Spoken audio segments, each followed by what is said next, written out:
அனைவருக்கும் இனிய தமிழ் புத்தாண்டு நல்வாழ்த்துக்கள். வாழ்க வளமுடன். 16 செல்வங்களும் பெற்றும் நீங்கள் எப்பொழுதும் மன நிம்மதியோடு வாழ வாழ்த்துகிறேன். நம்ம எப்போதுமே என்றைக்குமே சந்தோஷமாக இருக்கணும் அப்படின்னா நம்ம மனசுலேருந்து தான் நமக்கு சந்தோஷத்தை கொண்டு வரணும். வெளியில் தேடாதீங்க சந்தோஷத்தை. கண்டிப்பாக நீங்கள் சாகிற வரைக்கும் வெளியில் தேடினீங்க அப்படின்னா அந்த சந்தோஷம் உங்களுக்கு முழுமையாக கிடைக்கவும் கிடைக்காது. அது நிரந்தரமான சந்தோஷமாகவும் இருக்காது.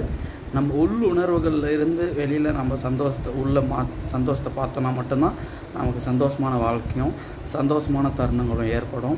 நம்ம எண்ணம் போல் வாழ்க்கை அப்படின்னு சும்மா யாரும் சொல்லிட்டு போகிறீங்க.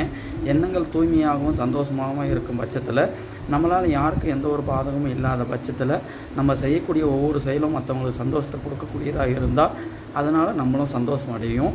அப்போது நம்ம ஒருத்தருக்கு சாப்பாடு வாங்கி கொடுக்குறப்போ நம்மளை நீ நல்லா இருக்கணும் சாமி அப்படின்னு சொல்கிறாங்க. சாமி எங்கே இருக்குது அப்படின்னு பார்த்தீங்கன்னா உதவக்கூடிய ஒவ்வொரு உள்ளத்துலேயும் உதவக்கூடிய ஒவ்வொரு மனுஷங்கிட்டையும் சாமி இருக்குங்க. அதை நல்லா புரிஞ்சுக்கோங்க. நீங்கள் இன்றைய நாள் சிறப்பான நாளாக அமையட்டும். இனிவரு நாட்களும் சிறப்பான நாளாக அமையட்டும். வாழ்க வளமுடன். சப்ஸ்கிரைப் பண்ணுங்கள், லைக் பண்ணுங்கள், ஒரு சின்ன ஆதரவு கொடுங்க. நன்றி, வணக்கம், வாழ்த்துக்கள்.